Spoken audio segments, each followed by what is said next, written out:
Assalamualaikum warahmatullahi wabarakatuh. Bismillah.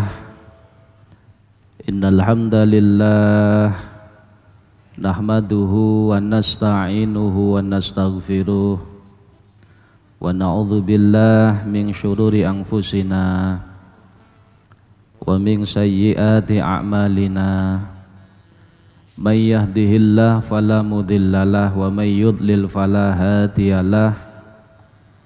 Wassalatu wassalamu ala man la nabiyya ba'da habibina syafi'ina qurrati a'yunina Muhammadin sallallahu alaihi wasallam wa ala alihi wa sahbihi wa man tabi'ahum bi ihsanin ila yaumiddin.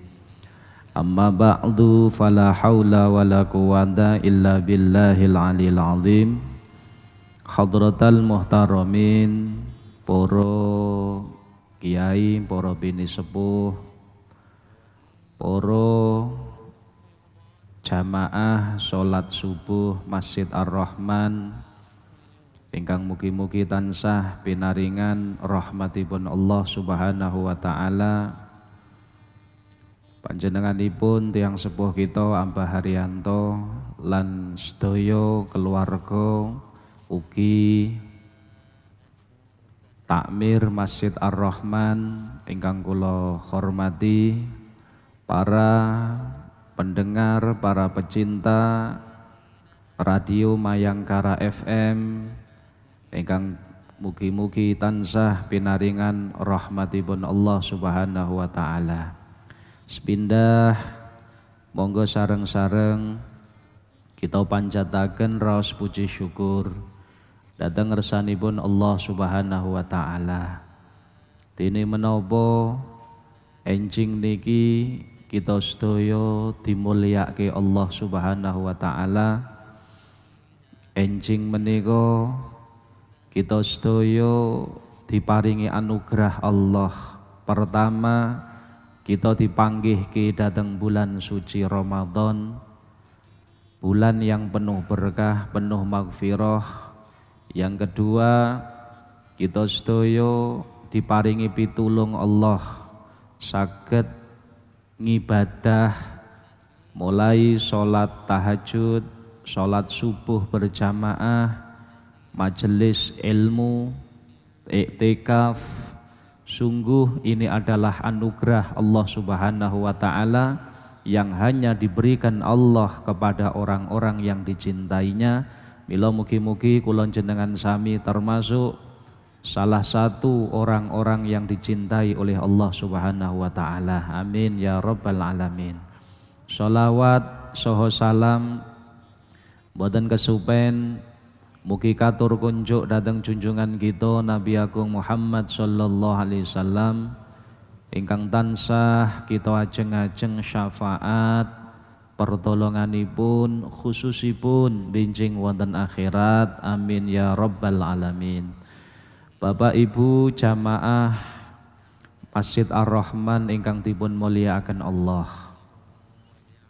Alhamdulillah, saat ini kita memasuki bulan yang penuh berkah, bulan yang mulia nggih menika wulan suci Ramadan. Bulan Ramadan adalah paling mulianya bulan dalam satu tahun. Ngantos didhawuhaken fadlu syahri Ramadan ala sairi syuhur kafadlillah ala khalqihi. Keutamaan bulan suci Ramadan, keutamaan keagungan bulan suci Ramadan dipun bandingaken dateng bulan-bulan lintu dalam satu tahun, disebutaken kafadlillah ala sairi khalqi. Iku ibaratipun kados perbedaan derajatipun Allah Subhanahu wa taala dibandingkan makhlukipun. Bulan Ramadan dibandingkan dengan bulan lain selain Ramadan itu perbandingane kados dene perbandingane Allah Subhanahu wa taala ala jami'i khalqi, dibanding nih kepada semua makhluk Allah Subhanahu wa taala. Milo beruntung sekali, bejo kemayangan tumrapipun tiyang umat Nabi Muhammad sallallahu alaihi wasallam ingkang dipun paringi kesempatan menemukan bulan suci Ramadan dan Allah memberikan pertolongan, taufik, hidayah sehingga dia bisa melakukan ibadah di bulan tersebut. Bejo kemayangan, beruntung sekali. Tetapi alangkah celakanya orang yang ketika diberi kesempatan Allah Ta'ala berjumpa dengan bulan suci Ramadan tapi tidak dipergunakannya untuk melakukan kebaikan, tidak digunakannya untuk ibadah, malah sebaliknya mungkin digunakan untuk hal yang maksiat. Na'udzubillah min dzalik. Celaka orang ini. Maka suatu hari Nabi kita Muhammad sallallahu alaihi wasallam ketika Rasulullah akan naik tangganya mimbar, pada tangga pertama Nabi kita Muhammad sallallahu alaihi wasallam berucap amin. Lalu Kanjeng Nabi melangkah pada tangga mimbar yang kedua. Nabi kita Muhammad sallallahu alaihi wasallam berucap amin. Lalu pada tangga yang ketiga Nabi Muhammad sallallahu alaihi wasallam berucap amin. Lalu para sahabat Nabi bertanya kepada Nabi Muhammad sallallahu alaihi wasallam, sebab tidak biasanya Nabi Muhammad ketika naik tangga amin amin amin. Lalu para sahabat bertanya, ya Rasulullah, kami telah mendengar engkau ketika naik tangga pertama mengatakan amin, naik tangga kedua mengatakan amin, naik tangga ketiga mengatakan amin. Ya Rasulullah, ada apa gerangan? Lalu Kanjeng Nabi Muhammad sallallahu alaihi wasallam bersabda, wahai para sahabatku, ketahuilah ketika aku naik tangga pertama, malaikat Jibril alaihi salam datang kepadaku. Malaikat Jibril alaihi salam datang kepadaku, lalu malaikat Jibril berdoa. Apa doa malaikat Jibril?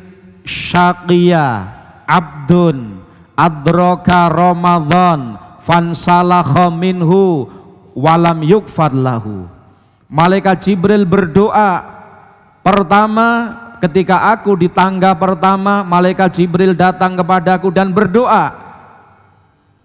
Apa doa malaikat Jibril? Syaqiya abdun, celaka hamba, celaka manusia, adraka Ramadan, yang dia diberi kesempatan bertemu dengan bulan suci Ramadan, fansalakha minhu, dan dia telah menjalani Ramadan tersebut sampai habis, walam yukfar lahu, tapi dosa-dosanya tidak diampuni oleh Allah Subhanahu wa taala. Celaka orang itu. Itu doa malaikat Jibril. Celaka orang yang ketika datang bulan suci Ramadan, dia menemukan bulan suci Ramadan, tetapi dosa-dosanya tidak diampuni oleh Allah. Lalu aku menjawab amin. Nabi Muhammad SAW mengamini doa malaikat Jibril tersebut, Bapak Ibu. Lalu ketika aku naik tangga yang kedua, wahai para sahabatku, malaikat Jibril juga berdoa. Doa malaikat Jibril, syaqiya abdun adraka walidayhi au ahadahuma falam yudkhilahul jannah. Wahai Nabi Muhammad, celaka seorang hamba yang dia menemukan kedua orang tuanya masih hidup atau salah satu dari keduanya, falam yudkhilahul jannah, tetapi pertemuannya, berkumpulnya dia dengan kedua orang tuanya tidak menyebabkan kedua orang tuanya memasukkan dirinya ke dalam surga. Maknanya dia tidak berbakti kepada orang tuanya, yang mestinya dengan bakti itu akan menyebabkan dia masuk surga Allah Ta'ala, maka celaka orang ini. Maka aku menjawab amin. Lalu ketika aku naik tangga yang ketiga, wahai para sahabatku, malaikat Jibril juga berdoa kepada Allah Subhanahu wa Ta'ala. Doanya nopo? Syaqiya abdun idza dzukirta indah falam yusolli alaik. Wahai Nabi Muhammad, celaka seorang hamba yang ketika namamu disebut di depannya, falam yusolli alaiya, dia tidak mau bersolawat kepada kamu wahai Nabi. Maka aku menjawab amin. Bapak Ibu jamaah sholat subuh Masjid Ar-Rahman yang dimuliakan Allah, ini adalah doa dari malaikat yang paling mulia, malaikat Jibril alaihissalam, dan diaminkan oleh manusia yang paling mulia, yaitu Nabi kita Muhammad sallallahu alaihi wasallam. Kita harus ingat, wa ma yantiqu anil hawa in huwa illa wahyun yuha allamahu syadidul quwa. Nabi tidak akan berkata apapun dari hawa nafsunya. In huwa illa wahyun yuha. Semua yang terucap, yang dikatakan Nabi kita Muhammad SAW itu adalah wahyu Allah Subhanahu wa Ta'ala. Jadi kalau Nabi Muhammad mengamini doa malaikat Jibril itu hakikatnya adalah wahyu Allah Subhanahu wa Ta'ala. Maka termasuk 3 kelompok manusia yang celaka.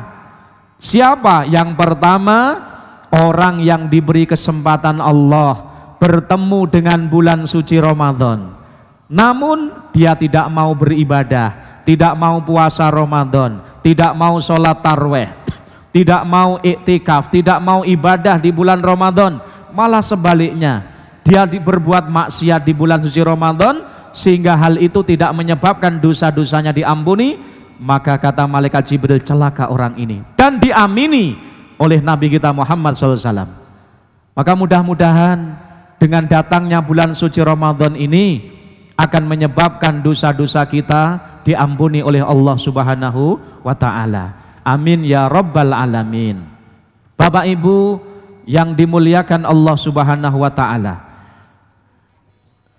sangat mudah di bulan suci Ramadan dosa diampuni, Pak.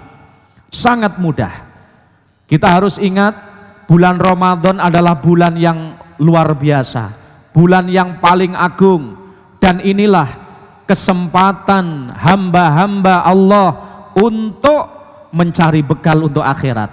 Kalau Sayyidina Ali bin Abi Thalib mengatakan ad-dunya darul amal wala jazaa'a fiha, dunia adalah tempat untuk mencari amal, tempat untuk beribadah, tempat untuk mencari bekal akhirat, bukan tempat balasannya amal. Dunia adalah tempat beramal, bukan tempat menerima balasan amal. Wal akhirah darul jaza la amala fiha. Sedangkan akhirat besok adalah tempat untuk menerima amal, bukan tempat untuk amal lagi. Maka kalau Sayyidina Ali mengatakan demikian, maka inilah bulan, inilah waktu, inilah kesempatan kita untuk beramal, mencari bekal untuk kemuliaan di akhirat. Disebutkan bulan Ramadan adalah bulan yang luar biasa, bulan yang istimewa. Di dalam bulan Ramadan disebutkan, barang siapa yang melangkahkan kakinya untuk menuntut ilmu di bulan suci Ramadan, maka setiap langkahnya akan diberi pahala Allah Ta'ala seperti ibadah setahun. Man hadhara majlisal ilmi fi Ramadan, barang siapa yang menghadiri majelis ilmu kados enjing menika, barang siapa yang mau menghadiri majelis ilmu di bulan suci Ramadan, kata Allah Ta'ala bikulli qadamin ibadat hasanah, Allah Subhanahu wa Ta'ala akan memerintahkan untuk menulis amalnya, setiap langkah kakinya diberi pahala seperti ibadah setahun. Ini tidak akan terjadi kecuali di bulan suci Ramadan. Yang kedua, disebutkan bahwa man fariha bidukhuli Ramadan haramallah jasadahu alan niron. Barang siapa fariha, makna fariha niku seneng, bungah atine. Barang siapa bergembira dengan datangnya bulan suci Ramadan, haramallah jasadahu ala niron. Allah memberikan kemuliaan jasad orang yang senang datangnya Ramadan tidak akan dimasukkan Allah ke dalam neraka Allah Ta'ala. Mudah-mudahan kulon jenengan sami minal katudin. Allahumma. Orang yang senang, pahala senang terhadap datangnya Ramadan menyebabkan dosa-dosanya diampuni Allah Ta'ala, menyebabkan jasadnya akan dijaga oleh Allah, tidak akan tersentuh api neraka. Ini kemuliaan yang luar biasa, tidak ada kecuali di bulan suci Ramadan. Tidak ada di bulan suci Ramadan. Tidak ada kecuali hanya di bulan suci Ramadan. Maka pergunakan saestu. Kemudian tentang masalah puasa disebutkan bahwa la khulufu famis shaim atyabu indallah min rihil misik. Jadi bau mulut orang yang puasa, termasuk puasa Ramadan ini, abape bau mulut, nggih. Bau mulut orang yang puasa, la khulufu famis shaim atyab indallah, di hadapan Allah Subhanahu wa taala atyab, lebih semerbak, lebih wangi daripada minyak kasturi. Itu hadis Nabi kita Muhammad SAW. La khulufu famis shaim atyabu indallah min rihil misik. Misik adalah minyak paling wangi di kalangan orang Arab. Misik minyak paling wangi. Tapi bau mulut orang yang puasa, kalau bahasa Jawanya abab, orang yang puasa di hadapan Allah tapi lebih semerbak daripada minyak kasturi.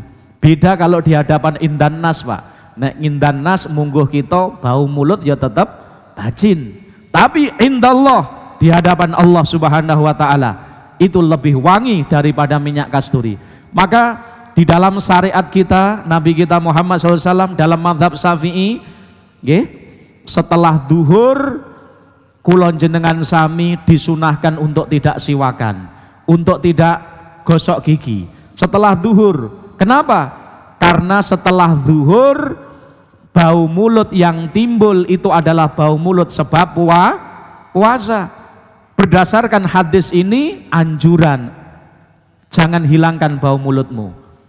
Bukan berarti Islam mengajarkan kotor, ndak. Ini indallah. Tapi kalau sebelum duhur mulai pagi, Pak, mulai pagi sebelum masuk waktu duhur masih disunahkan kita untuk siwakan. Kenapa? Karena bau mulut yang ada sebelum duhur itu bukan bau mulut sebab puasa. Ya mungkin kalau jam 7 bau mulutnya sudah kotak-kotak, itu mungkin karena sahur lupa tidak siwakan. Setelah sahur mungkin lupa tidak gosok gigi dan seterusnya. Tapi kalau bau mulut yang muncul setelah zuhur itu adalah bisa dipastikan bau mulut sebab puasa. Itu yang didawuhkan Nabi kita Muhammad SAW, la khulufu famis shaim atyabu indallah min rihil misik. Bau mulut orang yang puasa di hadapan Allah langkung wangi daripada minyak kasturi. Ini hanya ada pada orang yang puasa, kemuliaan puasa seperti itu. Kemudian juga dikatakan kenapa dalam hadis tersebut malaikat Jibril sampai mendoakan, celaka orang yang bertemu dengan bulan suci Ramadan namun dosa-dosanya tidak diampuni oleh Allah. Ini sungguh sangat keterlaluan, Bapak Ibu. Kalau sampai bulan Ramadan tidak menyebabkan dosa-dosa kita diampuni, sungguh sangat terlalu kita. Kenapa?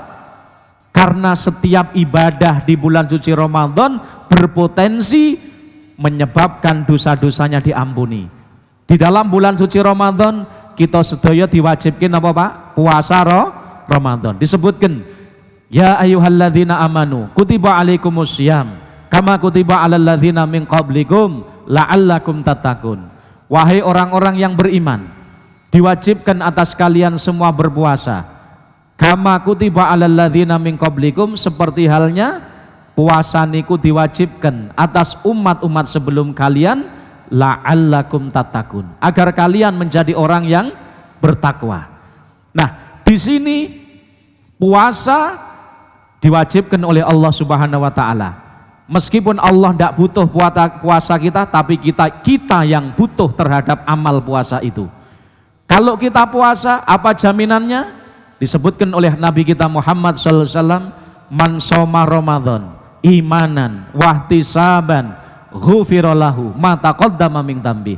Barang siapa yang mau berpuasa bulan Ramadan imanan wahtisaban, dengan dasar iman, dasar dia berpuasa adalah iman, tasdiqon, membenarkan terhadap perintah puasa, membenarkan janji Allah Subhanahu wa taala.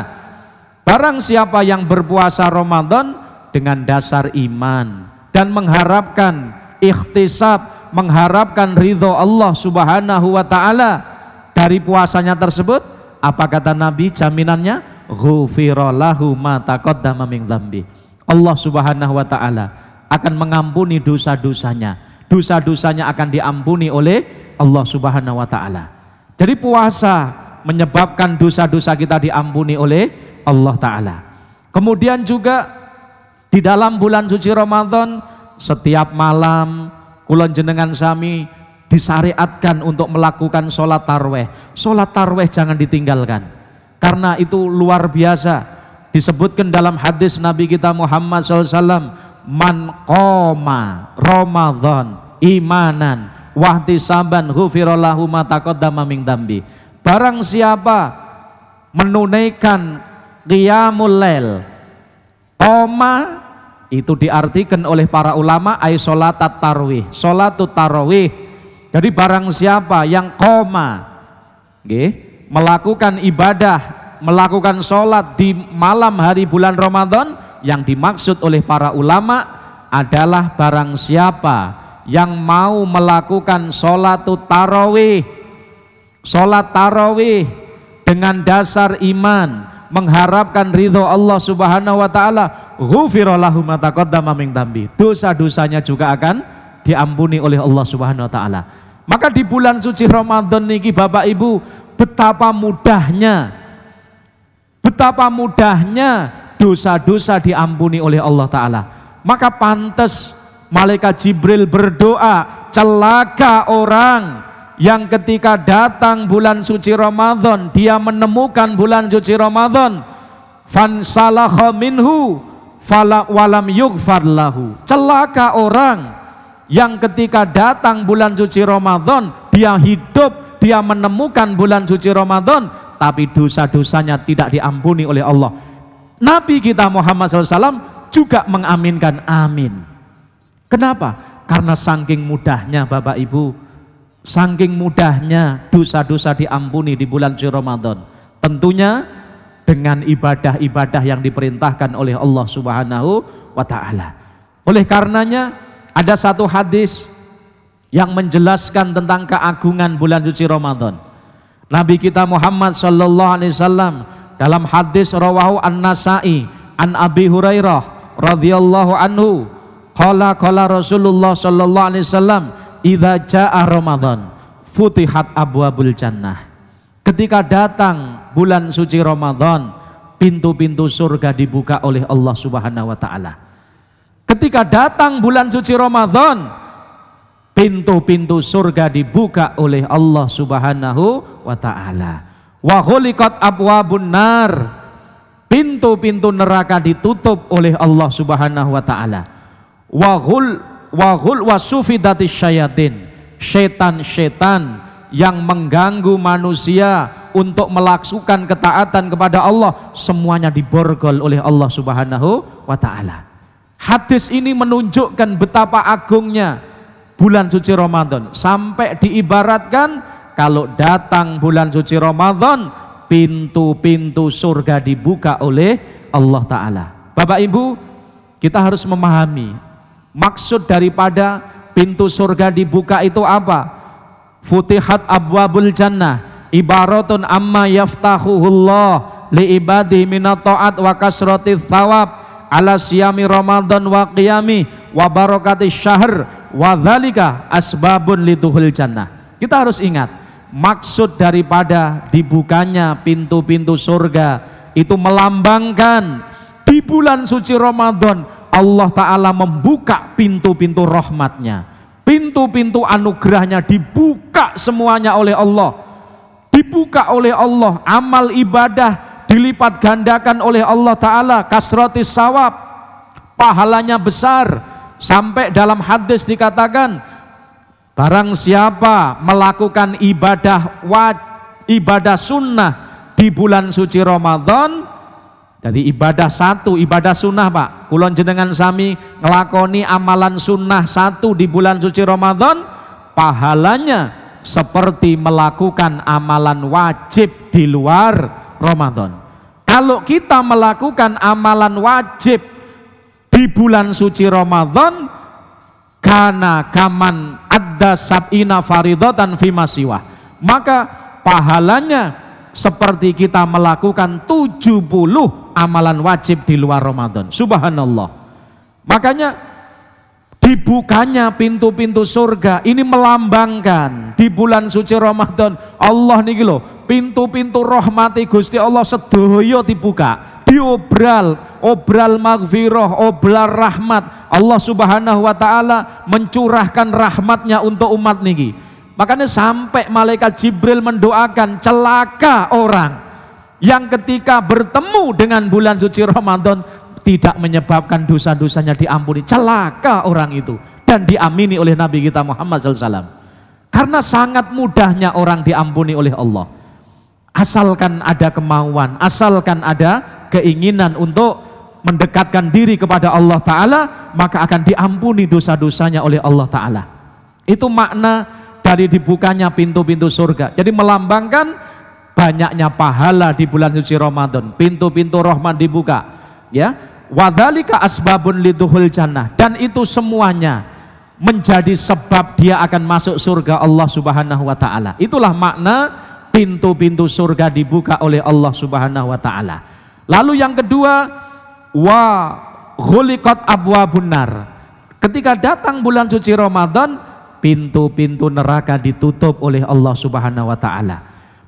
Ditutupnya pintu neraka bimakna kasratil ghufran wa tajawaz anidz dzunub. Ditutupnya pintu neraka melambangkan di bulan suci Ramadan niki kasratil ghufran, Allah Subhanahu wa taala banyak mengampuni dosa-dosa hambanya yang bertaubat kepada Allah Ta'ala. Dengan puasa Ramadan dosa diampuni, dengan sholat tarweh dosa diampuni, dengan melakukan sedekah karena Allah Ta'ala dosa diampuni, dengan ibadah di bulan Ramadan dosa diampuni. Seneng dengan datangnya bulan suci Ramadan, menyebabkan dosa-dosanya diampuni, jasadnya akan dijaga dari api neraka. Itulah perlambang ditutupnya pintu neraka bimakna kasratil ghufran wa tajawuz anidz dzunub. Allah Subhanahu wa taala banyak mengampuni umat yang beriman di bulan suci Ramadan, umat yang melakukan ketaatan di bulan suci Ramadan, sehingga seakan-akan pintu neraka ditutup bagi dirinya. Kenapa? Karena dengan diampuni dosa-dosanya itu akan menyebabkan dia tidak akan masuk neraka Allah Ta'ala, sebaliknya dia akan dimasukkan ke dalam surga Allah Subhanahu wa taala. Kemudian yang ketiga, sufidatis syayatin. Di bulan suci Ramadan, setan-setan yang mengganggu manusia itu dibelenggu. Belenggu, makna dibelenggu niki ada dua, hakikotan wa kinayah. Kalau makna hakikotan sufidatis syayatin, setan-setan diborgol, fayamtani min ba'dil af'al walaysa fi dzalik dalilun alam tina'i tasarruf ya jumlatan li'annal musaffat huwal maghlulul yad ilal unuk yatasarrafu bil kalam warra'i. Bapak Ibu sedaya ingkang kula mulyakaken, makna diborgolnya setan, Pak, ini ada dua, ditafsiri ulama ada dua. Makna hakikatnya memang diborgol tenan, nggih. Kalau makna hakikatnya diborgol, makna sufidat itu al maghlulul yad ilal unuk. Jadi ibaratnya kedua tangan setan niki, Pak, diikat dan diikatkan pada leher. Itu makna sufidat. Artinya apa?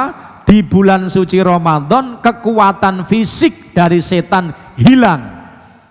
Kekuatan fisik setan untuk menggoda manusia yang melakukan ketaatan niki hilang, sampun ical.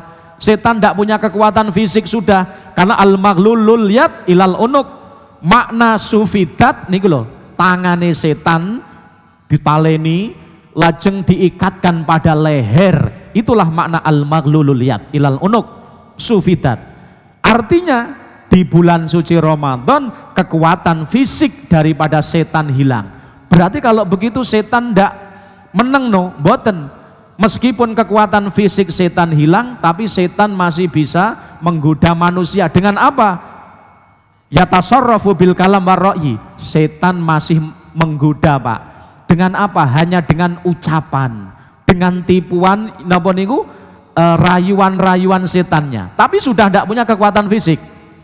Makanya ini menunjukkan kalau di bulan suci Ramadan kok isih enten tiang sing maksiat, ini menunjukkan lemahnya iman. Jadi kalau di bulan suci Ramadan setan sudah diborgol, ibaratnya sudah tidak punya kekuatan fisik, setan hanya bisa menggoda lewat rayuan-rayuannya tanpa ada kekuatan fisik. Kok enek menungso ingkang taksih tergoda oleh bujuk rayuan setan, akhirnya melakukan maksiat. Ini menunjukkan apa? Menunjukkan sangat lemahnya imannya, du'ful iman. Ini sebagai barometer. Mula ngapunten, hadis ini juga sebagai barometer kagem kula lan panjenengan, Pak, Bu. Di bulan suci Ramadan ini ibadah si aras-arasen apa mboten? Lek di bulan Ramadan ibadah kok si aras-arasen, jamaah si aras-arasen, sholat si aras-arasen, tarweh si aras-arasen, maca Quran aras-arasen. Ini ada berarti menunjukkan iman kita yang bermasalah, iman kita yang lemah. Betul loh.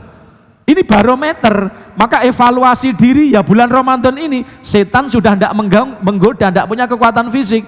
Dini aku kilo, misalnya ngoten, kulo niki lho, di bulan Ramadan jamaah kok sik panggah aras-arasen, menunjukkan iman kita lemah. Iktikaf, maca Quran, nggih, puasa Ramadan, kita kok aras-arasen, menunjukkan iman kita lemah. Ini makna yang pertama. Kemudian makna yang kedua, kita harus ingat kalau setan diborgol, kenapa masih ada maksiat? Bapak Ibu sedaya, dipun dawuhaken yang menyebabkan manusia melakukan maksiat itu kalih, Pak. Yang pertama adalah ya memang intervensi setan. Jadi bujuk rayuan setan, godaan setan, pertama itu. Yang kedua, tak kalah mengerikannya adalah an-nufus al-khabisah. Yang menyebabkan manusia berbuat maksiat niku yang kedua, yang paling mengerikan bukan setannya, tetapi napa? An-nufus al-khabisah, nafsu yang buruk, nafsu kita sendiri. Maka dalam kitab Sunan An-Nasa'i diterangkan, ketika setan sudah tidak menggoda bulan Ramadan, bukan berarti kemaksiatan hilang, tidak. Kemaksiatan tidak akan hilang. Kenapa? Karena sumber kemaksiatan menika enten kalih. Yang pertama adalah setan, dan yang kedua adalah nafsu kita. Maka Allah Subhanahu wa taala berfirman, innan nafsa la ammaradum bisu. Nafsu itu banyak mengajak kepada keburukan. Di dalam kitab Hikam Syekh Ibnu Athaillah Sakandari, setiap hari dalam diri kita ini perang. Setiap hari perang, Pak. Antara apa? Junudullah wa junudul iblis. Wadya bolone Allah lan wadya bolone iblis. Kalau pasukannya Allah nopo? Hati, qalb. Hati adalah pasukannya Allah, dibantu oleh akal, itu pasukannya Allah Ta'ala. Tapi di sisi lain ada nafsu. Nafsu niki pasukannya iblis. Maka antara hati dengan nafsu terus perang niki, terus perang. Malaikat sebagai pembisik kebaikan, ini mendorong hati, jangan maksiat, ibadahlah. Ini hati, napa ini bisikan malaikat kepada hati. Tapi iblis bisiki kepada nafsu.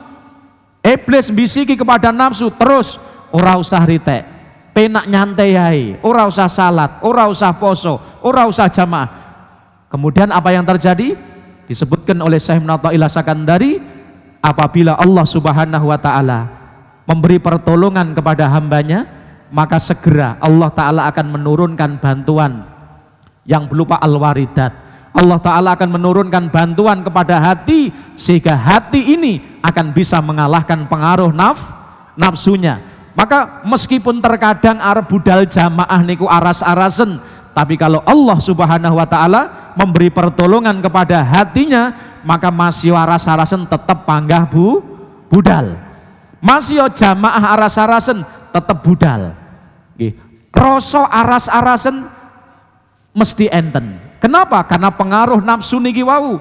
Tetapi manakala bisikan hati, bisikan malaikat lebih kuat dalam diri seorang hamba, maka dia meskipun aras-arasen, meskipun ngantuk dan lain sebagainya, kadang gerimis udan, dia tetap akan melakukan kebaikan. Itu sebenarnya adalah karena pertolongan Allah Subhanahu wa taala. Kenapa Allah menolong? Karena Allah mencintainya.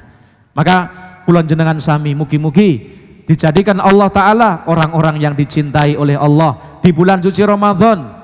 Kula jenengan sami diparingi pitulung Allah Ta'ala saged poso Ramadan, nggih, saged poso Ramadan, dan kita berharap Bapak Ibu sedaya puasa kita tingkatkan, Pak. Karena puasa niku ngapunten ada 3 tingkatan. Enek posone wong awam, saumul umum, enek saumul khawas, saumu khawasil khawas. Kalau khawasil khawas, puasanya hati amma siwallah, mungkin kita tidak akan mampu karena itu kelasnya para nabi, Pak. Tapi setidaknya kita meningkat dari puasa orang awam menuju puasanya orang khusus. Kalau puasanya orang awam nopo? Sing penting al imsak an kulli muftirin, biniatin min tulu'il fajri shadiq ila ghurubis syams. Puasanya orang awam niku sing penting menjaga diri dari hal-hal yang membatalkan puasa, menjaga diri saking dahar, ngunjuk, lan perkara-perkara sing batalke mulai maghrib sampai mulai subuh sampai maghrib. Itu puasanya orang awam, sing penting ramangan ra ngombe. Tapi terkadang puasanya orang awam lesane sik ngomong sing elek, nggih, lesane sik ngendikan sing awon, kupinge sik ngrungokne sik elek, sikile tinggi mlaku ning elek, mripate nggih nyawang sing elek. Kadang puasanya orang awam sing penting ora mangan ra ngombe, mboten batal posone wong awam. Tapi untuk orang khawas, puasanya tidak hanya sekedar menahan diri dari makan minum, tidak, tapi puasanya orang khusus, para wali-wali Allah Subhanahu wa taala, para sholihin, puasanya meningkat. Di samping tidak makan, tidak minum, nopo? Orang khusus, para sholihin, orang-orang yang mulia di sisi Allah, menjaga panca indrani pun, menjaga matanya selama puasa, selama Ramadan, tidak melihat barang sing haram, mripate namung damel nyawang sing apik, damel nyawang Al-Quran, Masya Allah, kita darusan, tidak pernah digunakan memandang yang haram. Lesannya hanya digunakan untuk mengucapkan yang baik, untuk berzikir, untuk baca Quran, untuk baca sholawat, untuk memberi nasihat yang baik. Tidak pernah lesannya digunakan untuk mencaci maki orang, tidak pernah lesannya digunakan untuk napa niku menggunjing, tidak pernah lesannya digunakan untuk napa niku berdusta dan lain sebagainya. Ini puasanya orang khusus. Kemudian menjaga telinganya tidak pernah digunakan selama puasa, dijaga. Di samping ora mangan ra ngombe, mripate disawak napa dijogo mboten nglakoni, ndak melihat barang sing haram. Lesannya tidak berkata yang haram, telinganya tidak mendengar yang haram. Kaki Pak, sikile mboten tinggi melampah neng panggonan-panggonan ingkang awon. Inilah puasanya orang khusus. Makanya para sholihin itu puasanya mboten namung mboten maam, mboten ngunjuk, mboten, tetapi betul-betul dijaga panca inderanya, lisan dijaga, nggih, termasuk lisan adalah kitabah, tulisan. Kalau kita nulis di WA, kita nulis di handphone, nggih, kita mengetik SMS dan lain sebagainya, ini juga bagian dari lisan, Pak. Karena ulama dalam kitab Sulamut Taufik diterangkan annal kitabah ahadul lisanen, tulisan niku hakikatnya salah satu dari dua lisan. Maka apa yang kita ucapkan tidak boleh ditulis juga mboten pareng. Maka selama bulan Ramadan kalau kita misalkan mempergunakan HP, gunakan untuk kebaikan, untuk memberi pesan nasihat sing sae. Jangan sampai untuk ngerasani orang, jangan sampai untuk membicarakan orang lain, jangan sampai untuk hal-hal yang buruk lainnya. Ini ngoten. Lalu napa niku di samping menjaga lisan, orang soleh ketika puasa menjaga kaki, menjaga telinga dari hal-hal yang dilarang oleh Allah Subhanahu wa ta'ala. Kalau kulon jenengan sami sakit meningkatkan puasa ini dari puasanya orang awam menuju puasanya orang khawas, subhanallah, ini adalah satu anugerah dari Allah Subhanahu wa ta'ala. Ini adalah anugerah Allah Subhanahu wa ta'ala. Namun Bapak Ibu, nek kulon jenengan sami senajan poso nggih, tapi kalau tidak bisa menjaga lisan, tidak bisa menjaga pandangan mata, maka dikhawatirkan Allah tidak akan menerima dari ibadah kita. Sebab Nabi kita Muhammad SAW dawuh, man lam yada' qaula zur wal amal bihi falaisa lillah hajatun fi ayyada atau amah syarabah. Barang siapa yang puasa namun boten saged njagi saking ucapan sing elek, saking perbuatan yang buruk, apa kata Nabi? Allah tidak butuh terhadap puasanya. Allah tidak butuh terhadap kita menahan diri dari makan, kita menahan diri dari minum. Walhasil supaya ibadah kita benar-benar diterima oleh Allah Subhanahu wa ta'ala, kita tingkatkan puasa kita saking posone wong awam yang hanya sekedar ndak makan ndak minum menuju puasanya orang khawas, yaitu kita tahan anggota tubuh kita, panca indera kita selama puasa. Mata kita jangan melihat yang haram, lisan kita jangan berbicara yang tidak baik, telinga kita jangan mendengar yang buruk, kaki kita tahan jangan sampai melangkah kepada hal-hal yang dilarang oleh Allah Subhanahu wa ta'ala. Mudah-mudahan nggih, mugi-mugi Allah Subhanahu wa ta'ala maringi pitulung datang kita sedaya, kita diparingi taufik hidayahipun Allah ta'ala. Allah Ta'ala menerima puasa kita, Allah Ta'ala menerima ibadah kita di dalam bulan suci Ramadan. Allah Subhanahu wa Ta'ala mengampuni dosa-dosa kita, mengampuni dosa-dosa kita sehingga kita bincing keluar dari bulan suci Ramadan kayaumin waladatu umuh, kados dene bayi ingkang nembe dipun lahiraken saking ibunipun. Amin Allahumma amin. Bapak Ibu, makaten kajian anjing menika monggo mbok pilih taksih wonten ingkang badhe nyuwun pirsa dumateng narasumber. Nggih, wonten bawa Pak? Ya. Monggo Pak. Nggih.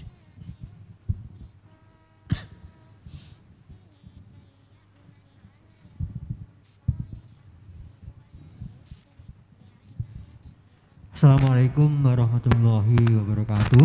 Assalamualaikum warahmatullahi wabarakatuh. Insyaallah Pak Yai, pilih niat puasa menika kan kedah setunggal nggih, setunggal dalu setunggal. Lajeng dipun ropel awal Ramadan niku pareng mboten. Niku sebagian ngoten. Lajeng nomor kalih mboten niat tapi sahur. Niku sampun niat nomor dereng. Nggih.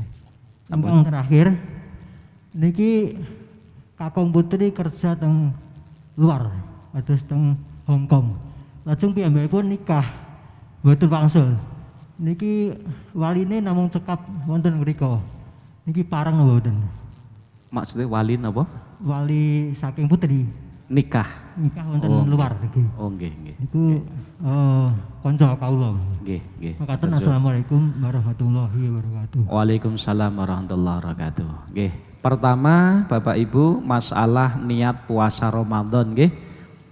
Menurut mazhab Syafi'i, nek mazhab Syafi'i nopo hari dalam bulan Ramadan niku ibadah mustaqillah. Ibadah mustaqillah, Pak. Jadi hari pertama niku benten dengan hari kedua. Hari kedua benten dengan hari ketiga. Hari ketiga benten dengan hari keempat. Sehingga karena Ramadan itu adalah puasa setiap hari, ibadah mustaqillah menyendiri, hari pertama beda dengan kedua, maka menurut mazhab Syafi'i niat itu harus dilakukan setiap hari.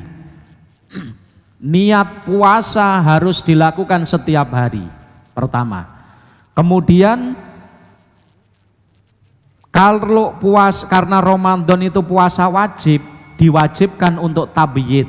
Tabyid niku niat di malam hari. Bahasa orang Jawa nginep niat. Itu wajib kalau puasa fardu. Kalau puasa sunnah mboten wajib. Sing penting sak durunge duhur dan belum makan apa-apa niku oleh. Itu kalau puasa sunnah. Tapi kalau Ramadan karena puasa wajib untuk tabyid. Tabyid niku nginep niat. Niat di malam hari. Hadisnya Nabi Muhammad SAW, malam yubayit an niat qoblal fajar falasiyamalah. Barang siapa yang puasa tidak niat di malam hari, maka tidak sah puasane. Makanya niat, jadi kalau dalam mazhab Syafi'i Pak, kita harus niat setiap hari. Niat harus di waktu malam. Malam itu mulainya kapan? Malam niku mulainya maghrib sampai subuh. Jadi jenengan barbuko langsung niat poso oleh mpunan. Bar salat tarawih pun saged. Benten kali sahur. Kalau sahur, kesunahan sahur yadkhulu waktu suhur ba'da nisfil lail. Nek sahur wektale niku manjinge setelah pertengahan malam. Jam 12 Pak sahur. Jadi nek bar tarawih kok sahur niku laisa bisahurin bal yusama mentongan. Jadi kok jam 8, jam setengah 9 aku tak sahur pisan, mboten sahur niku jenenge mentong. Jadi lek sahur ba'da nisfil lail setelah separuh malam. Nggih, ini kalau sahur. Tapi kalau niat puasa sing penting waktu bengi puasa Ramadan tabyid. Bengi kapan? Mulai maghrib sampai menjelang subuh. Niki kudu niat. Niki cara mazhab Syafi'i, Pak. Tapi lek mazhab Imam Malik, ini kula sebut nih sedaya. Lek mazhab Imam Malik niku niat niku Ramadan itu dianggap satu. Kayak sepur ngoten niku, sepur. Dadi cara sopire ning ngarep dhewe sitok pun cukup. Mula lek cara mazhab Imam Malik jenengan niat poso Ramadan niku jenengan ropel di awal kenek. Awal ngeten niki wau dalu bismillah nawaitu shauma Ramadan sebulan penuh. Nah, berarti wis masuk. Nah, inilah Imam Malik, tapi nak cara Imam Syafi'i wajib niat setiap hari. Lah terus Imam Syafi'i, mazhab Syafi'i sing wajib niat setiap malam itu mensunahkan sunnah di awal Ramadan kita niat selama 1 bulan. Loh kenapa kok sunnah? Mbok menawa mengke hari kedua, malam ketiga enek sing lali, awake dhewe kon taklid ngene Imam Malik sing ngomong ngoten lho namungan nggih sunah. Tapi nek cara awake dhewe karena ulama-ulama Indonesia menika Pak, Wali Songo dulu itu mazhab Syafi'i. Mula tarawih ya panggah 20, ya gawe kunut sak pinunggalane. Ngoten nggih. Mazhab Syafi'i. Pondok-pondok pesantren juga mazhab Syafi'i. Kalau mazhab Syafi'i ya ampun kita ugemi. Mazhab Syafi'i berarti niat puasa menika setiap malam nggih. setiap malam. Malam niki mulai maghrib sampai sampai menjelang subuh ngaten. Cuman disunahkan kita niat puasa Ramadan selama sebulan penuh. Niki cara madzhab Syafi'i ngoten supaya mengke mbok menawa enek laline kita ken taklid dateng madzhab Imam Malik. Pun. Lajeng sing nomor kalih Mboten niat sahur. oh nggih, sahur. Sahur niku sebenarnya beda dengan niat. Makanya nek sahur niku waktune kapan, Pak? Setelah separuh malam. Kalau niat waktune mulai maghrib, beda. Cuman memang enten niat itu kan kosdul fi'il atau niat niku manggon neng ati. Terkadang orang niku, Pak, sahur tapi sebenarnya neng atine niat poso. Kalau memang demikian ya sudah masuk. Tapi lek mung sahur tok ndak kelingan niate ya berarti ya mung sahur tok, karena sebenarnya antara sahur dengan niat niku benten, aslinya beda. Sahur awalnya setelah maghrib, mulai maghrib. Kalau sahur kalau niat itu awalnya maghrib, kalau sahur setelah pertengahan malam, beda. Cuman ngoten, terkadang enek sing bareng ketika kita sahur. Kalau memang ketika kita sahur, jika dalam hati kita menghadirkan niat puasa senajan ora diomong nih, Pak, itu sudah termasuk niat. Lah, ana pun ditalafut nih, diucap nih, nawaitu shauma ghadin an adai fardhi syahri ramadhani hadhihi sana fardholillahi, ngucap nih niat niku hukume sunnah. Ngoten nggih, padha karo nek kita salat niku nek salat fardu sing wajib qasdul fi'li ta'yin fardiyah, usolli fardhu dhuhri, usolli fardhu subhi, tapi niat itu dalam hati. Cuma disunahkan ditalafut nih, diucap nih sebelum niat, tinggi latihan. Makanya awake dhewe sadurunge takbiratul ihram usolli fardhu subhi gitu. Niki sebenarnya ndak wajib, Pak, cuma sunnah untuk membantu hati kita niat yang sebenarnya adalah dalam hati. Kemudian sing nomor 3 nikah nggih, waline tebih nggih ngeten. Sebenarnya, Pak, selama wali itu bisa dihubungi nggih. Wali itu misalnya ada wanita ingin nikah, waline tebih teng Hongkong utawa teng pundi ngoten nggih, tebih. Maka selama wali itu bisa dihubungi, maka tetap walinya ndak intikal, ndak berpindah, tetap walinya yang ada di Hongkong tadi. Terus piye? Mosok nikah lewat telepon ndak sah, karena harus kumpul satu tempat. Terus piye? Maka kewajibane wali sing neng Hongkong telepon wakalah makilke wali kepada orang yang ada di Indonesia, di rumahnya, ngoten wakalah. Kalau wakalah, Pak, wakalah lewat telepon angsal. Nek wakalah lewat telepon, ojo salah paham lho nggih. Kalau wakalah makilke lewat telepon angsal. Tapi lek nikah nih lewat telepon ndak boleh. Lah kok hubungannya lewat telepon yo ana, ora oleh. Jadi kudu dibeda nih. Umpama misalkan ada wali yang ada di Hongkong, putrine badhe nikah, maka kewajibane wali niki ngebel yang di rumah, siapa yang diwakilkan, misalnya Pak Yai, kula wakil datang panjenengan supados nikahaken putri kula, nggih kula tampi wakil panjenengan. Iku jane pun sah, Pak, wakalah. Berarti mangke setelah diwakilkan, wali untuk yang menikahkan putrinya sinten? Ya orang muwakil atau wakilnya, orang yang menerima wakil tadi. Itu walinya. Tapi nek mboten wakalah mboten oleh, karena walinya masih ada. Kecuali kalau walinya ngapunten, Pak, bahasane ghaib. Ghaib iku lunga ndak enak informasinya, ndak bisa ketahui informasinya. Lek ngoten intikal mangke. Jadi dari ayah, wali aslinya itu ayah kepada kakek dan seterusnya mangke. Tapi selama orang tuanya isih kenek dihubungi, maka walinya yaitu. Terus jalan menikahkannya bagaimana? Wakalah, akad wakalah nggih. Wakalah ini taukil, kalau bahasa kita taukil Pak nggih. Taukil. Misalnya ngebel sing teng Indonesia, Pak Yai kula makilaken nikahaken putri kula dateng panjenengan. Nggih kula tampi akad wakalah panjenengan.